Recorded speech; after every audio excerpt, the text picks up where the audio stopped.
যে বাংলাদেশে এখনো 31% মানুষ তাদেরকে চিনতে পারেনি। এটা জাতিগতভাবে আমাদের জন্য দুর্ভাগ্য যে 31% মানুষ, আমি জানি না বিএনপির ব্যর্থতা, বিএনপির ব্যর্থতা কেন, নাগরিক হিসেবে আপনারা ব্যর্থতা।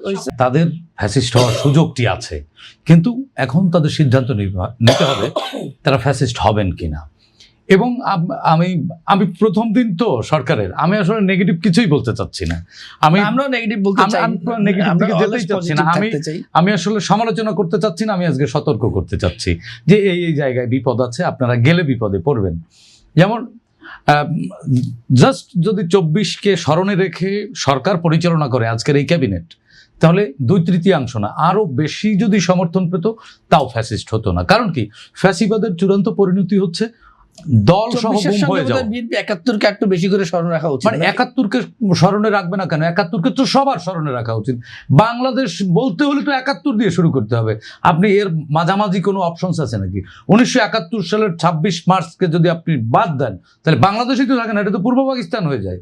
আপনার এইসব ফার্সিক্যাল আলোচনা বা ভাওতাবাজি আলোচনা করার সুযোগ নেই।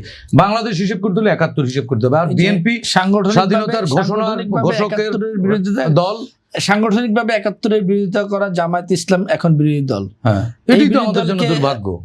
এটি আমাদের জন্য দুর্ভাগ্য যে বাংলাদেশে এখনো 31% মানুষ তাদেরকে চিনতে পারেনি। এটা জাতিগতভাবে আমাদের জন্য দুর্ভাগ্য যে 31% মানুষ, আমি জানি না বিএনপির ব্যর্থতা, বিএনপির ব্যর্থতা কেন, নাগরিক হিসেবে না, নাগরিক হিসেবে আপনারও ব্যর্থতা, আমারও ব্যর্থতা, আমাদের সবার সামষ্টিক ব্যর্থতা, জাতিগত ব্যর্থতা যে 31% মানুষ এখনো বুঝতে পারেনি, এখনো বোঝে না। তার মানে 31% মানুষ হয়, মানে শব্দটি একটু অন্যভাবে বলতে হয়, হয় পুরোপুরি শিক্ষার আলো তাদেরকে আলোকিত করেনি, অথবা তারা ধর্মান্ধ রয়ে গেছে।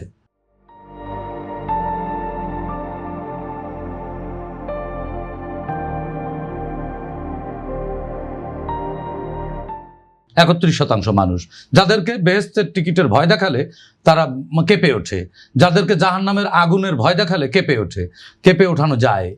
এটি ভিন্ন আলোচনা, আজকে আলোচনা না করাই বেটার। জলিয়াপা একটি কথা বলেছেন যে এই যে ক্যাবিনেট হলো, এই ক্যাবিনেটে তিনি বা এই পার্লামেন্টে তিনি শ্রমিক শ্রেণীর প্রতিনিধিত্ব দেখেন না। আমি বিশ্বাস করলাম না, আমি প্রতিবাদ করলাম। আমি দুটি উদাহরণ বলবো। এই পার্লামেন্টে এবং ক্যাবিনেটে শ্রমিক শ্রেণীর প্রতিনিধিত্ব আছে। বিখ্যাত শ্রমিক নেতা শিমুল বিশ্বাস এই পার্লামেন্টে আছেন, বিখ্যাত শ্রমিক নেতা জুনায়েদ সাকি তিনি এই ক্যাবিনেটে আছেন। এবং হ্যাঁ, জুনায়েদ সাকি আপনার সাথে মিছিল করেছে ফ্যাসিবাদের বিরুদ্ধে, আপনারা একসাথে আন্দোলন করেছেন, শ্রমিকদের আন্দোলন করেন। হ্যাঁ, একই তো, মানে আপনারা জোটবদ্ধভাবে না হলেও জোটবদ্ধভাবে শ্রমিকের অধিকার নিয়ে আন্দোলন করেছেন।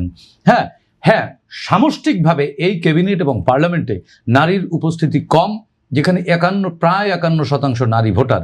সেটি জাতি হিসেবে আমরা ওইভাবে নারীদেরকে এখনো তৈরি করতে পারিনি, বা নারীদেরকে ওই পরিমাণে নারীরাও প্রস্তুত হয়নি হয়তো, বা রাজনৈতিক দলগুলোর উচিত এই জায়গাটিতে নারীর নেতৃত্ব যাতে বিকশিত হয় এবং প্রতিষ্ঠিত হয় সেই জায়গায় গুরুত্ব দেয়া। এবং আমি মনে করি যে এই যে ক্যাবিনেট হলো, টেকনোক্র্যাট হিসেবে আরও নারী অন্তর্ভুক্ত করবার যদি সুযোগ থাকে টেকনোক্র্যাট হিসেবে, তাহলে তাদেরকে অন্তর্ভুক্ত করা উচিত বলে আমি মনে করি। আরও একটি বিষয় যে পার্লামেন্টে সংরক্ষিত একটি আসনের সুযোগ আছে, সেই জায়গায় তো সবই নারী আসবেন, সুতরাং নারী থাকবে, কিন্তু মূলধারার রাজনীতিতে নারীরা এখনো পিছিয়ে। সেটি আমাদের জন্য অবশ্যই দুঃখজনক এবং লজ্জাজনক। বিএনপি ফ্যাসিস্ট হওয়ার যে সুযোগ আছে, বা এই পার্লামেন্ট ফ্যাসিস্ট হওয়ার সুযোগ আছে, সেই জায়গাটিতে আমি 1 মিনিট কথা বলতে চাই। সেটি হচ্ছে আপনার কর্ম আপনার গতিগন্তব্য নির্ধারণ করে দিবে। আজকে যে মন্ত্রীরা বা প্রতিমন্ত্রীরা শপথ নিলেন, সংবিধানকে সাক্ষী রেখে এক প্রকার জাতির সামনে প্রকাশ্যে ঘোষণা দিলেন যে তারা লোভের বা ক্ষোভের বশবর্তী হবেন না। এখন তাদেরকে লোভ এবং ক্ষোভ এই দুটি সংবরণ করতে হবে। শুনুন, এত রক্তের পরে যে বাংলাদেশ যে নতুন যাত্রা, সেই যাত্রায় আমরা যদি রিকনসিলিয়েশন করতে না পারি, সমাজে শেখ হাসিনা তার ফ্যাসিজম স্টাবলিশ করতে গিয়ে উচ্চবিত্ত এবং নিম্নবিত্ত এই দুইটি শ্রেণী রেখেছে। মধ্যবিত্তকে তিনি নির্বাসনে পাঠিয়েছেন, বিলুপ্ত হয়ে গেছে মধ্যবিত্ত। এই মধ্যবিত্ত শ্রেণী সৃষ্টি করতে হবে। প্লেটোর রিপাবলিক অনুযায়ী প্লেটো যে গণতন্ত্রের যে ধারণা দিয়েছেন, তাতে মধ্যবিত্ত শ্রেণীকে মধ্যবিত্ত শ্রেণীকে কেন্দ্র করে এই পলিটিক্সটা আবর্তিত হয়। সেই মধ্যবিত্ত শ্রেণী তৈরি করতে হবে। শ্রেণী সংগ্রাম যেটি জলিয়াপাড়া অনেক বছর ধরে করছেন, অনেকেই বাম রাজনৈতিক দলগুলো করছে, আসলে তো শ্রেণীই নাই। বৈষম্য করবে কি?